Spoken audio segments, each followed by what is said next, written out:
Hello everyone. Today in this video we are going to discuss about the type of triangles on the basis of sides and on the basis of angles. Now since these diagrams are given to you, now in this first question you have to classify the triangles on the basis of the sides. Like all the measurements of all the three sides are different. What will be the name of the triangle if all sides are different? What will be the name of the triangle if two sides are equal but one side is not equal? What will be the name of the triangle if all sides are equal? So before that, let's concentrate on this. So now triangle has been divided into the classification of the triangle has been divided into two types. First is on the basis of the sides and the second is on the basis of the angles. So we are going to discuss firstly on the basis of sides.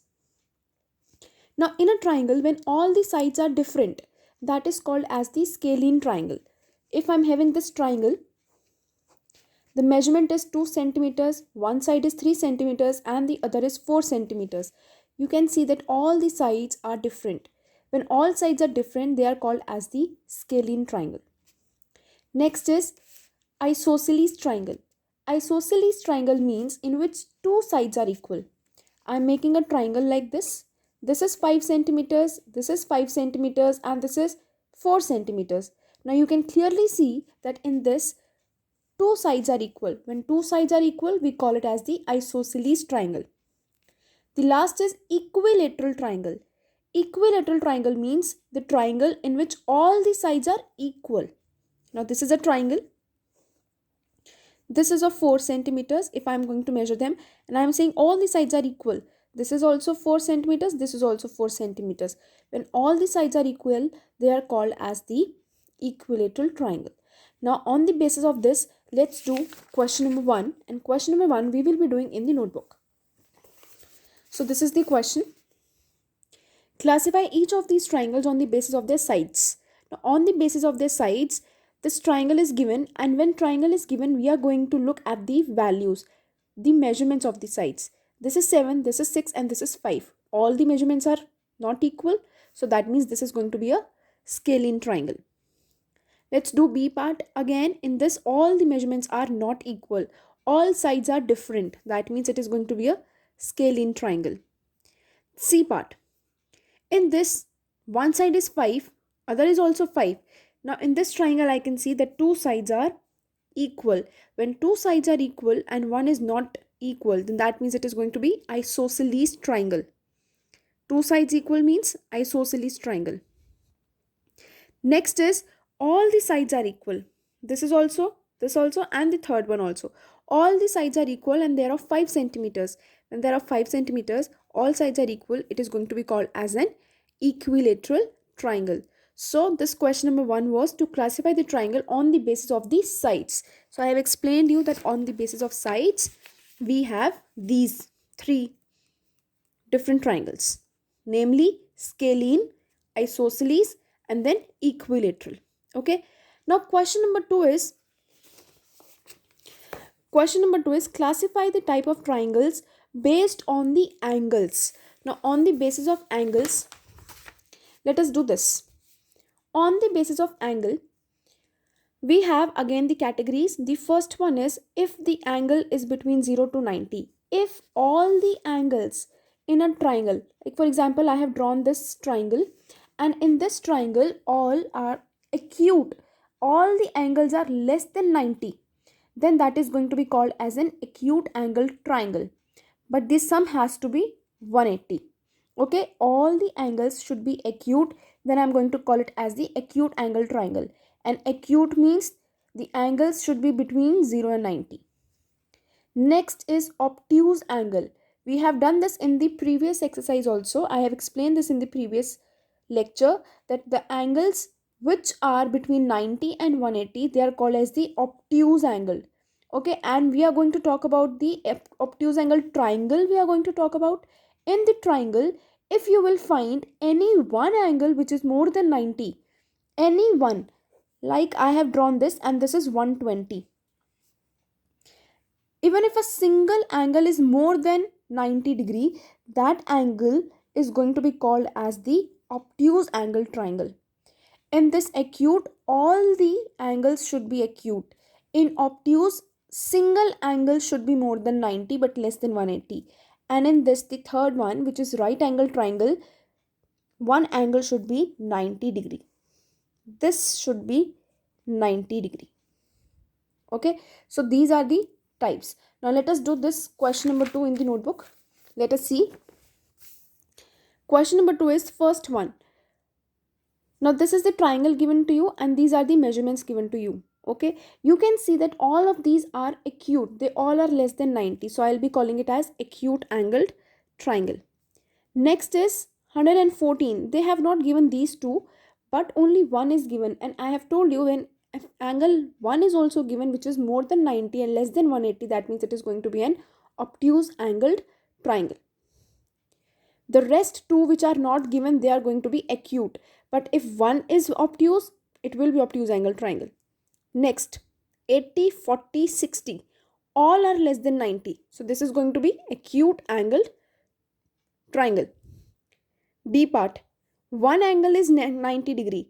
90 degree means right angle triangle. So this is a triangle in which 90 degrees is there, in which right angle is there. So that will be right angled triangle. And this was your question number 2. Now let's see in the book. Question number 3. If one angle of the triangle is 90, then the other two angles will be what? Now let us see this figure. Let us see. In this figure, one angle is given to me 90. Then these two angles, this angle and this angle, these two angles will be of which measurement? Will they be more than 90 or will they be less than 90? So the answer is these two are going to be less than 90 because sum of the triangle is always 180.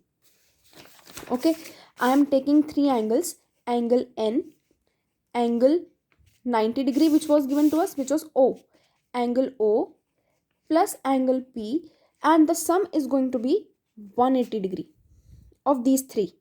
Now out of these two, I have been given only this 90 degree, angle O. Okay, and this is angle N plus angle P, this is also plus, equals to 180 degree. This 90 will go to the other side. Angle N plus angle P is equals to 180 degree minus 90 degree, which will give me 90 degree. This means the sum of the other two angles will be 90. If I will add these two angles, this is going to be 90 and the sum will be 90 only when these two are going to be less than 90. Angle N and angle P will be less than 90. Angle N can be 89. Angle P can be 1. What is 89 plus 1? 90. And 89 and 1 are acute. Similarly, you can take 45. 45 also. Any value you can take. In short, I just want to tell you this, that whatever angles you are going to take so as to make the sum 90, the angles will be acute. Okay, so in this question, B part is the answer, that if one angle is 90, the other two angles are going to be acute. Now let's do question number 4. Question 4 is complete the following statements. The diagonals of a square are equal and they bisect each other at 90 degree, whereas the diagonals of a rectangle are equal but they do not bisect each other at 90. Now for showing this, I want to explain you this from here. Now this is a square. This is the figure of the square. These are called as the diagonals. These AC, BD. These are called as the diagonals. These diagonals are intersecting each other at point O. This is the point O. So the diagonals are intersecting each other. The diagonals are equal and they are bisecting. Now bisecting means that this line AC is dividing this line, is intersecting at point O, and equals, they both are equal. AO, OC, they both are equal. So they are bisecting. Okay, and they are cutting each other at 90 degree. They are making an angle of 90 degree. So what are they saying? The diagonals of a square are equal and they bisect each other at 90 degree, whereas the rectangle are equal. Now let us talk about the rectangle. This is rectangle. This is the rectangle. Now again, if you will see that these two are the diagonals, these are the diagonals which are crossing each other at O, and they are bisecting. Bisecting means they are cutting into two equal halves. This EO and OH, they both are of the same. Okay, so they both are same, but they are not cutting each other at 90 degree. 90 degree are the other angles, but at the diagonals, these are not 90. The middle ones are not 90 in the rectangle, but in the square, the middle ones are also 90. So this was your question. Okay, so this was your first one. Now the next, diagonals of a rhombus bisect each other at right angles. Right angle means 90 degree, but they are not equal. Now this is a rhombus. In the rhombus, these are the diagonals P, N and MO. These are the diagonals, and these diagonals are crossing each other. When they are crossing, they are making an angle of 90 degree in the middle. They are making an angle of 90 degree. Okay, so they are making angle of 90 degree, but this MO and PN, these two diagonals are not same. Okay, the length of these two are not same. Whereas in a parallelogram, the diagonals are not equal, but they bisect each other. Now if I'm going to talk about the parallelogram, now this is the parallelogram. In this parallelogram, they are bisecting each other. Again, bisecting means KO and OL is same, JO, OL is same, but they are not equal. The diagonals are not equal. Okay, and this was your exercise 11.3. Now in this exercise 11.4, we are going to discuss about the different names of the polygon. Now before starting with it, what is a polygon? Poly means many sides. Poly means many sides, and gon means a closed figure. So a closed figure having many sides, that is going to be called as a polygon. Now if what will be the name, we are going to learn here what will be the name of the polygon if there are 3 number of sides, 4 number of sides, 5, 6, 7, 8, like this. Now in this is given to you, this table is given to you in your books. If there is a closed figure of 3 sides, this is a closed figure, this is a polygon of 3 sides, 1, 2, 3. So the polygon with 3 sides is called as a triangle. Next is 4. 4 means quadra. This is quadra. And this is the figure of 4 sides. So this is a polygon of 4 sides. So the polygon name having 4 sides is called as the quadrilateral. For 5, we use penta. Penta means 5. And when we have a closed figure with 5 sides, that is called as a pentagon. Okay. Next is 6. So a closed figure which is having 6 lines. 6 lines, 1, 2, 3, 4, 5, 6. These are 6 lines, and this is a closed figure. So that is, what is the name of this polygon with the 6 sides? Hexagon. So this is hexagon. Next is hepta. For 7, you will be using hepta. For 8, you will be using octa. 9, nona. This you are going to call as nonagon. Okay. And for 10, you will be calling as the decagon. So these are the names you have to learn for the different number of sides. Okay, on the basis of this table, you are going to do this exercise in the book, which is name the following polygons which are having, you have to write the name of the polygon, and then you have to write how many number of sides are there in that.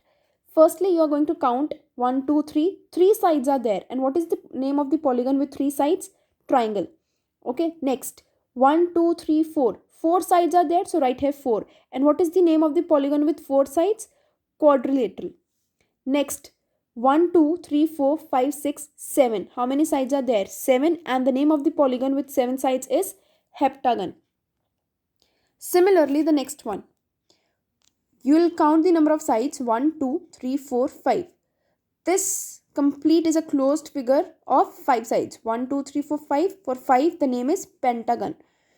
And for this, you are going to count the number of sides 1, 2, 3, 4, 5, 6, 7, 8. For 8, what is the name of the polygon? octagon. Okay, so this was the exercise which you are going to do in the book, but in the notebook you are going to make this table. Okay, you are going to make this table in the notebooks. Thank you everyone.